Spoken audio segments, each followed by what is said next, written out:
They say mirrors are portals to other dimensions, gateways that reflect not just our image, but our fate. Tonight, I'm sharing 3 stories from people who looked into mirrors and saw something they were never meant to see. Something that showed them their doom. These are real accounts from real people who survived to tell their tales. But the question is, will you survive hearing them? I never believed in the supernatural, not until 3 months ago, when my bathroom mirror showed me how I was going to die. It started innocently enough. I had just moved into a vintage apartment in downtown Portland.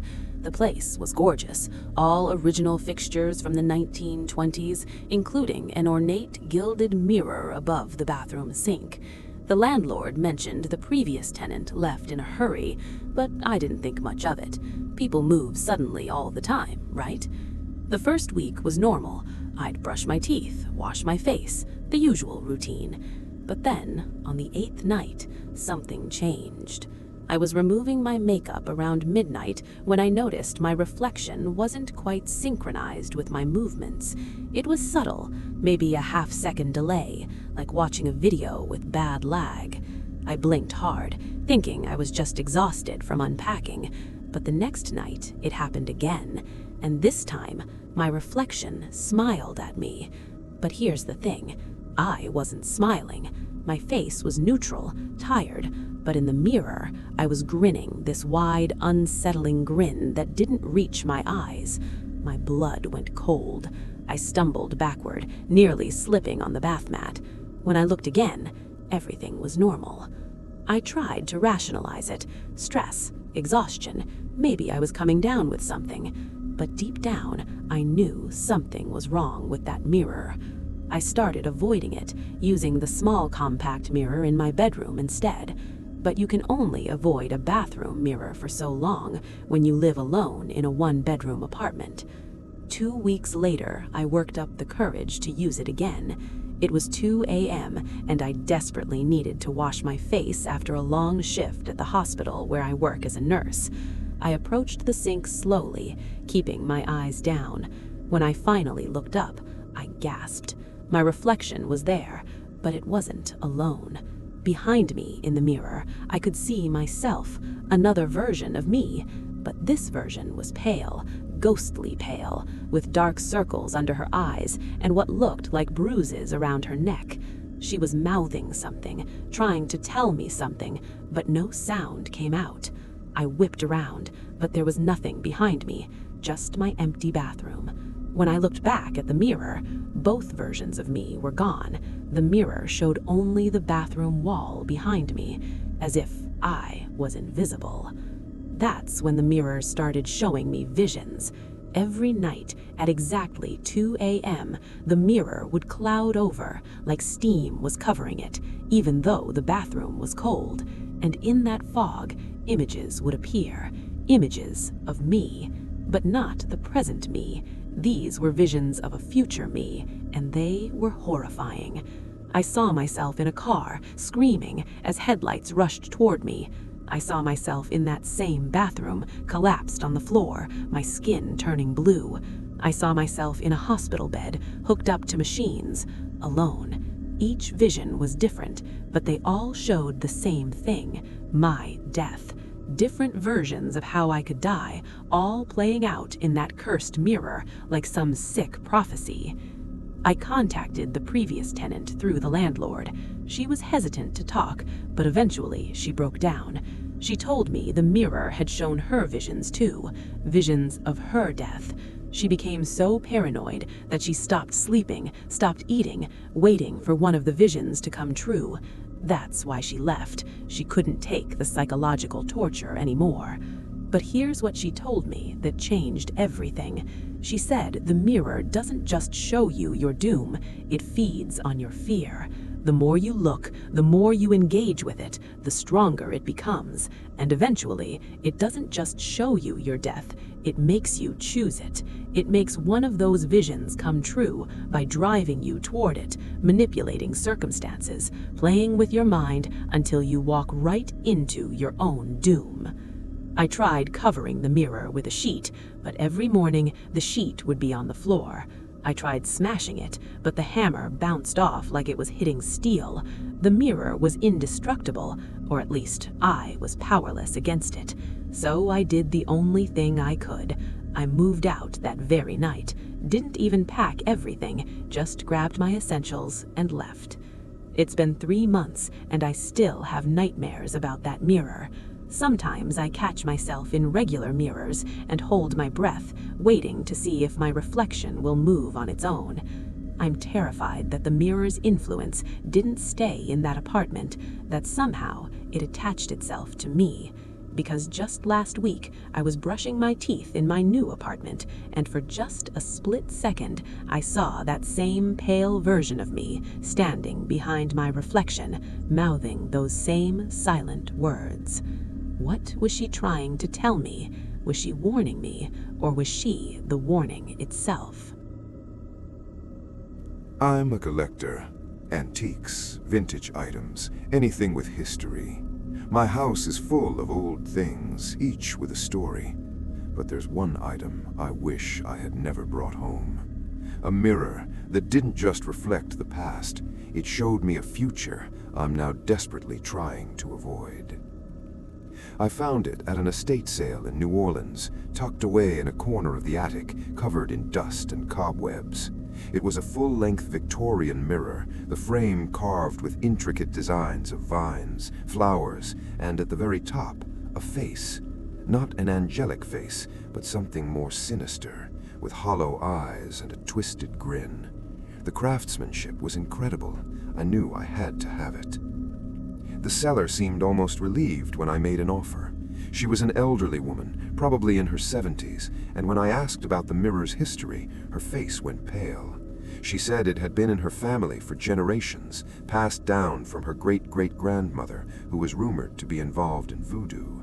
She warned me not to look into it at midnight, said there were stories, old stories about the mirror showing things it shouldn't. I laughed it off. I'm a rational man, a high school history teacher. I don't believe in curses or voodoo or any of that nonsense. I should have listened. I placed the mirror in my bedroom, right across from my bed. It looked perfect there, the centerpiece of the room. For the first few nights, nothing unusual happened. I'd see my reflection, normal as always. But then came the first midnight. I woke up at exactly 12 a.m., which was odd because I'm usually a deep sleeper. Something compelled me to look at the mirror. In the darkness of my room, the mirror seemed to glow with a faint, ethereal light. And in that light, I saw myself. But I was older, much older, maybe in my 60s. My hair was white, my face gaunt and lined with deep wrinkles. I was in a wheelchair, and I looked miserable, staring off into nothing with dead eyes. I turned on the light, and the vision vanished. My normal reflection stared back at me, wide-eyed and terrified. I told myself it was a dream, a sleep-induced hallucination. But the next night, it happened again.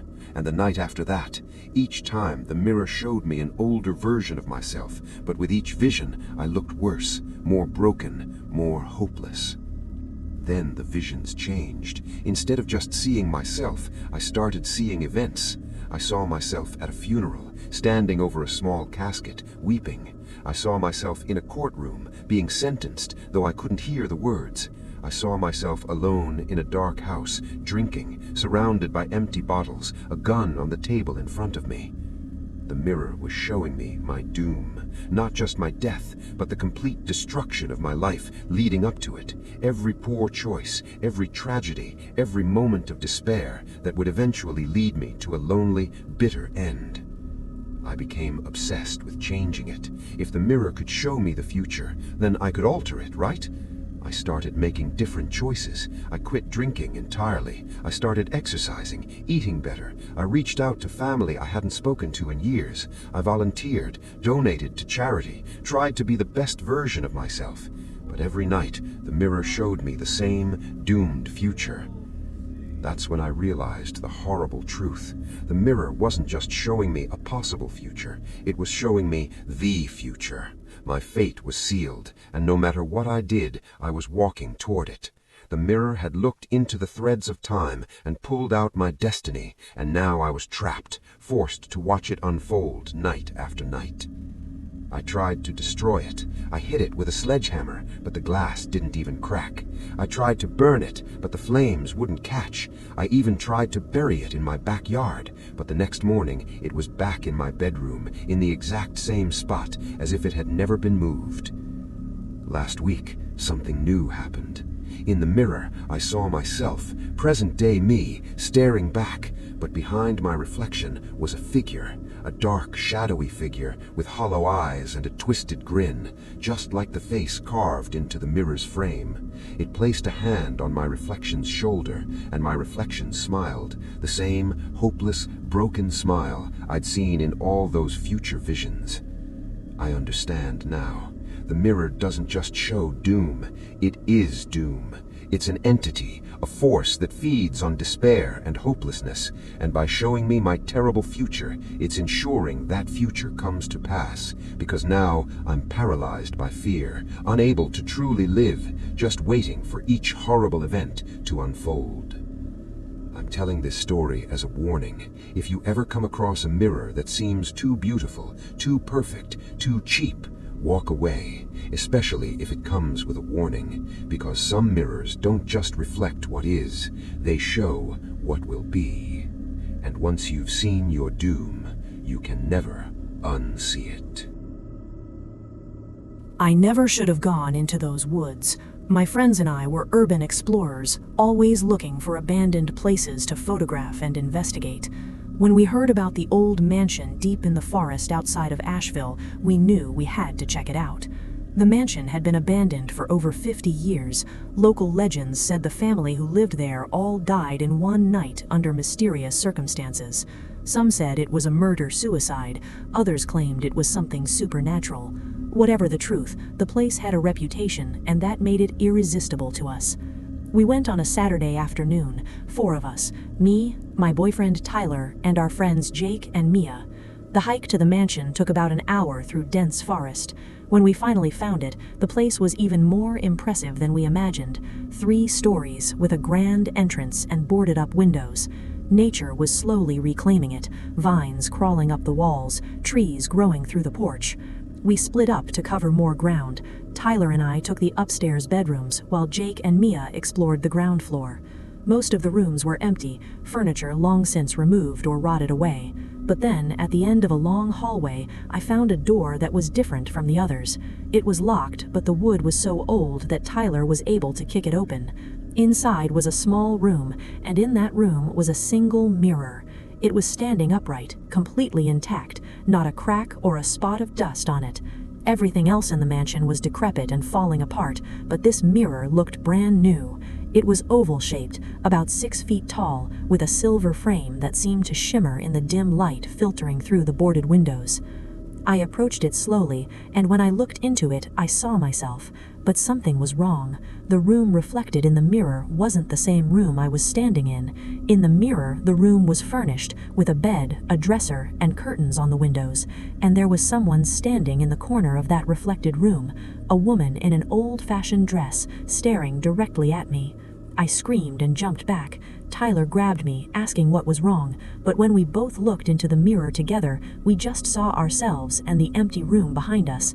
The woman was gone, the furnished room was gone, it was just a normal reflection. Tyler wanted to leave, said the mirror was giving him the creeps, but I was curious. I'd never encountered anything genuinely paranormal before, and if this was real, I wanted proof.